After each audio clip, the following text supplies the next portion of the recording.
roll on into hour number 2. What are you guys doing? Calisthenics over here? Well, what's happening? Guys, say loose. Also, we need to talk to the production team about Will Compton's placement. He's getting sunned right now between me and Daniel. I don't mean to do this. You look every bit of 5'11". Point that out. Let the internet point that out. Well, I'm going to stay over here. look at him. Should I be the one who says maybe we should just put Hawk over there? You Don't switch. No, come on over there. I mean, I'll drive it. Now you're stuck in Greeny. Honestly, there's not much change. Yeah. It kind of looks the same. You could have played ball. You could have played linebacker. I like staying next to Will because I broke his tackles when we played against him. Okay, Who won that game? Well, let's dive into week number 2. Adam Schefter is here as well. Let's set the scene. We have huge questions to be answered leading into week 2. Kansas City,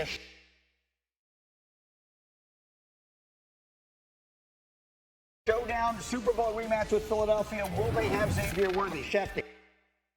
First of all, glad to be left out of that height conversation. As for Xavier Worthy, he's got a dislocated shoulder, didn't practice yesterday, and they are preparing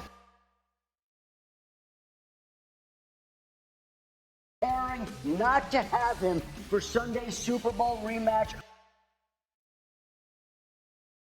against the Eagles. Keep in mind, Rashee Rice is serving a 6-game suspension. So no Rice, it looks like, no Worthy, and it looks like Patrick Mahomes will have to find other places to find that big play explosiveness that Worthy brings. All right, we have another huge injury that seemed to pop up out of nowhere. Brock Purdy, San Francisco. How long are they going to be without him? Kyle Shanahan said yesterday it's a long shot he'll play Sunday, which is code for he's not playing. And Kyle Shanahan said it'll be multiple weeks. So they'll probably be without him this week and next week. And then they'll evaluate to see how he's coming along from a shoulder injury and a toe injury. But it looks like Mac Jones will be starting Sunday at New Orleans, Greeny. That's a crazy story. And then finally, we get the game tonight that we're all looking forward to. Micah Parsons against Jaden Daniels. How much should we expect to see that man on the field? Greeny, he played 29 plays on Sunday against the Detroit Lions, and the Packers' plan all along has been to ramp him up, feed him more as the schedule goes on. They know it's a long season. They're preparing for it to be an extra long season in Green Bay. They don't want to rush it. It's hard to imagine he'd play less than 29 plays, though the Commanders' head coach Dan Quinn, who coached Parsons in Dallas, thinks it's a short week and the Packers should probably rest Parsons, though I think the Packers disagree. I mean, it's a good way to look at it, but obviously it's been sort of a party with the Packers, right? A Packers-Parsons party. But if there's anyone who's always happy to be the party pooper, it's Chris Mad Dog Russo. Listen to what he said about this yesterday on First Day. You guys are making Micah Parsons out to be Lawrence Taylor. He played 30 snaps. He played 30 snaps. Let's take it easy. Green Bay is right now the flavor of the month. Everybody thinks that the Packers are going to be the team to beat with the Eagles in the NFC. Let's put a little kibosh on it for the moment, and let's see how they handle it with Daniels, who might be the second best quarterback in the conference. Let's see how they handle it when he goes there on Thursday night. All right, let me meet Mad Dog halfway, okay? Sometimes things happen in week 1, and they aren't as real as we think they are. So, Dan, I'm looking right at you.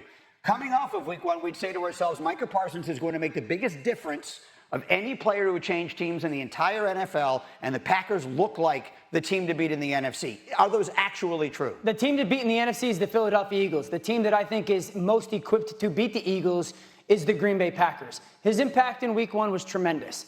And you look at the way that the football team played, we've talked about that, the energy, the juice, the excitement is a big deal. We're talking about a guy that Jordan Mailata, going into the Cowboys game last week, said, every time that we played the Cowboys and they had Micah Parsons, we would sit there and figure out, okay, what are we going to do with Micah Parsons? When you get defensively, when Micah's on the field and the defense is on 3rd and 5, it's the best defense in football. So his impact is going to be absolutely tremendous from moving forward, and he only played 30 snaps. Yeah, and the first 3 plays of the game, Hawk, you said you saw it. I think we have those to show you here. You said you could see the impact he was making just on the entire franchise immediately. We're real ball watchers here on Get Up. So when I turned the tape on and I watched the energy the defense had, how fast and hard they ran to every play, popped off the film. Look how many hats are on the ball, meaning 1, 2, 3, 4, 5, 6 guys around the ball. This is the second down. Carrington Valentine, opposite corner. Look who makes this tackle. Boom, boom, boom, boom. The Detroit Lions all feel that. So for Micah Parsons, who comes into this environment he feels like, wow, I've really found my tribe. These are guys that care about football. They play like they care about football, and now he's additive instead of having to have the whole responsibility of production on his shoulders.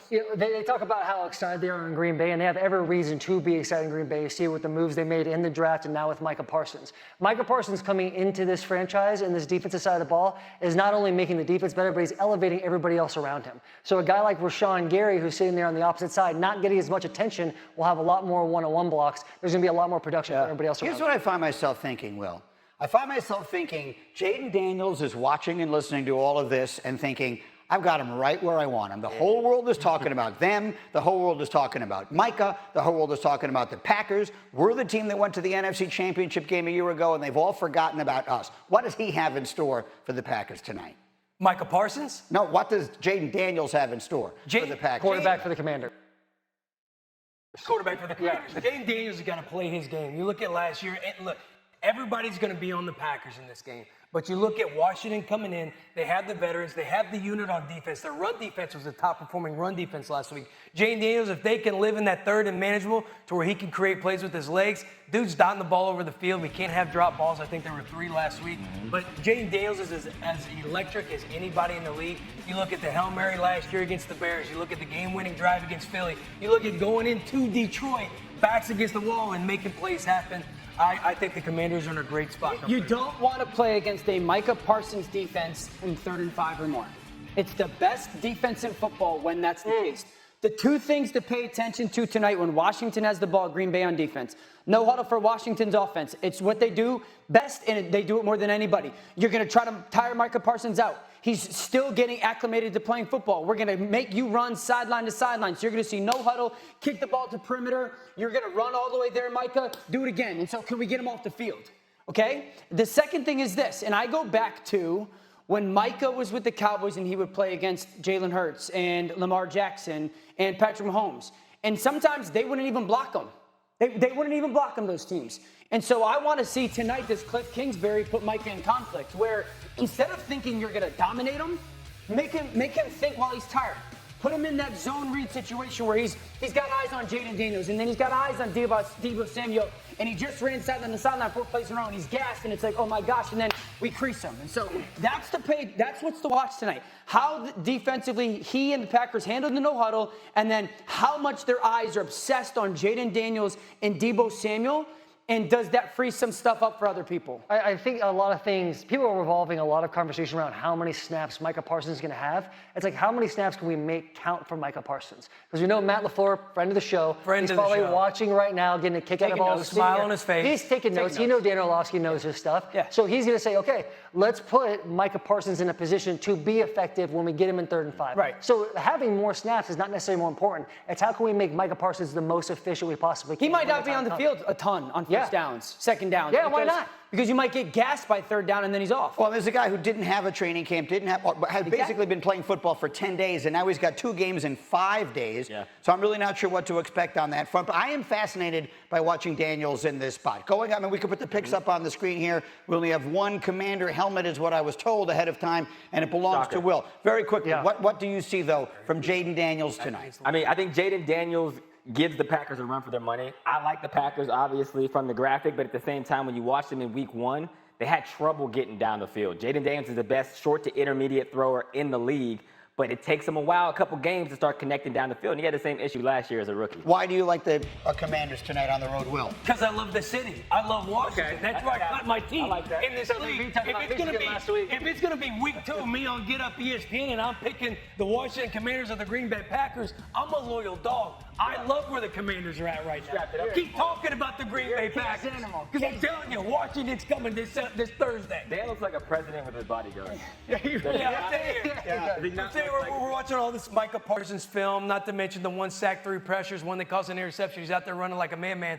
Skeletor over here would be in absolute panic mode Michael Parsons chases him down. There was really no need You'd be for the that. only linebacker in the league that could have crazy shot. We're not trying to be friends Just here, throughout Will. this conversation, how do I just? Yeah, but how take about him down? Dan's body? I keep looking at the screen and look at it. Skeletor, because I'm in shape. I knew this moment would come where I would lose control of the proceedings, and it has arrived. Dan, come over here. Let's play a game of more or less. It's brought to you by ESPN Sportsbook. These are all for Dan. Dan, Jordan Love, tonight, 1.5 touchdown passes. You go more or less? I'm going to say more. Washington defensively wants to play man coverage. Jordan Love going to throw the football down the field in their play-action game.